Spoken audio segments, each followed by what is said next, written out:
අවිහිංසා මාර්ගයක් අනුගමනය කරමින් මෙලොව යහපැවැත්ම ළඟා කරගන්නා අතරම පරම ලෝකෝත්තර සුවය වන නිර්වාණය සාක්ෂාත් කරගත හැකි මඟ දේශනා කළ එකම ශාස්තෘවරයා වන්නේ ලෞතුරා බුදුරජාණන් වහන්සේයි. උන්වහන්සේගේ තෙමගුල සිහිපත් කරන උතුම් දිනේ වෙසක් පුන් පොහොය දිනයයි.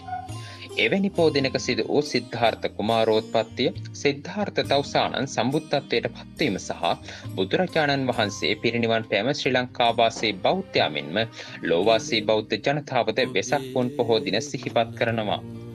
එමෙන්ම අප මහා බෝසතාණන් වහන්සේ දීපංකර බුදුරදුන් හමුවේ සම්මා සම්බුද්ධ පදවිය සඳහා නියත විවරණ ලබා ගැනීම සිදු වූයේද වෙසක් පුන් පොහෝ දිනකදීය.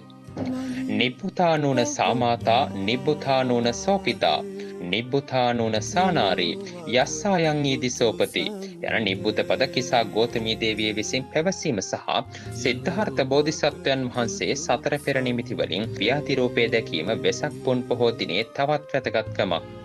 එමෙන්ම බුදුවීමෙන් පසු ප්‍රථම වරට කිඹුල්වත්පුරයට පැමිණ යමා මහ පෙළහැර පෑම සිදු වූයේද මෙවන් උතුම් දිනකයි.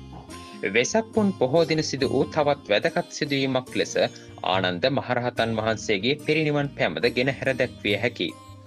තවද ශ්‍රී ලංකේය ශාසන ඉතිහාසය තුළද වැදගත් සිදුවීම් රාශියක් වෙසක් පුන් පොහෝ දින සිදුව තිබෙනවා. බුදුරජාණන් වහන්සේ බුද්ධත්වයෙන් 8 වන වර්ෂයේදී මණියක්කිත නාරජුගේ ඇරයුමෙන් කැලණියට වැඩම කිරීම සහ එදවසම සුමන සමන් දෙව්රතුන්ගේ ඇරයුමෙන් සමනල පව්වට වැඩම කොට බුදු සිරිපා පිහිටුවා තෙවන වරටත් ශ්‍රී ලංකා දීපය පුණ්‍ය භූමියක් බවට පත් කිරීම සිදු වූයේද උතුම් වෙසක් පුන් පොහෝ දිනයේදී.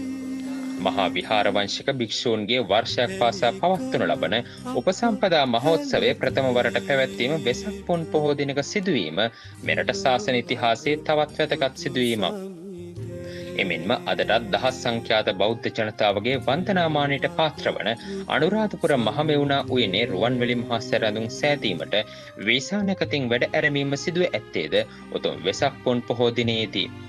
එවකට දඹදිව රජ කළ ධර්මාශෝක අධිරාජයා විසින් තිරිනකොට එවන ලද පංචකකුද භාණ්ඩයන් සහිතව දෙවන වරටත් දෙවන පෑතිස් රජතුමා රාජාභිෂේක ලබා ඇත්තේද වෙසක් පුන් පොහෝ දිනකයි.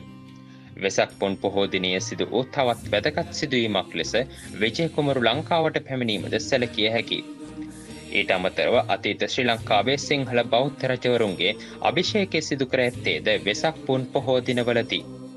මෙරට හිටපු කීර්තිමත් විදේශ අමාත්‍යවරයෙකු වූ ලක්ෂ්මන් කදිරගාවර මහතාගේ මූලිකත්වයෙන් එක්සත් ජාතීන්ගේ මහා සම්මේලනයේදී වෙසක් ජාත්‍යන්තර ආගමික සැමරුමක් ලෙස පිළිගැනීමට ලක්ව 26 වසරක් සපිරෙන්නේද මෙවර වෙසක් පොහෝ දිනටයි.